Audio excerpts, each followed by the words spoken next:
بسم اللہ الرحمن الرحیم۔ خانہ کعبہ کو زمین کے وسط میں قرار دیا گیا ہے،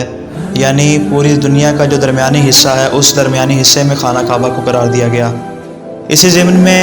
امام علی رضا علیہ السلام نے اپنے ایک صحابی کے سوال کے جواب میں تحریر فرمایا اور کہا کہ خانہ کعبہ کو زمین کے وسط میں قرار اس لیے دیا گیا کہ خانہ کعبہ ہی در حقیقت وہ مقام ہے کہ جس کے نیچے سے خدا نے زمین کا فرش بچھایا تھا، کہ جس کو یوم داخل الارض کے نام سے جانا جاتا ہے، کہ جس روز خداوند متعال نے خانہ کعبہ کے نیچے سے زمین کا فرش بچھایا تھا۔ اور پھر فرمایا کہ چونکہ دنیا میں جتنی بھی ہوائیں چلتی ہیں وہ ساری کی ساری ہوائیں رکن شامی سے ہو کر ہی نکلتی ہیں، اس لیے خانہ کعبہ کو زمین کا وسط اور مرکز قرار دیا گیا۔ اور پھر آپ نے فرمایا کہ چونکہ اہل مشرق اور اہل مغرب کے لیے ہر اعتبار سے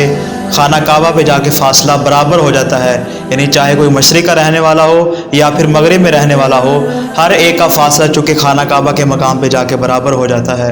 اس بنا پر خانہ کعبہ کو زمین کے وسط میں قرار دیا گیا ہے۔ اس بنا پر خانہ کعبہ کو زمین کے وسط میں قرار دیا گیا ہے۔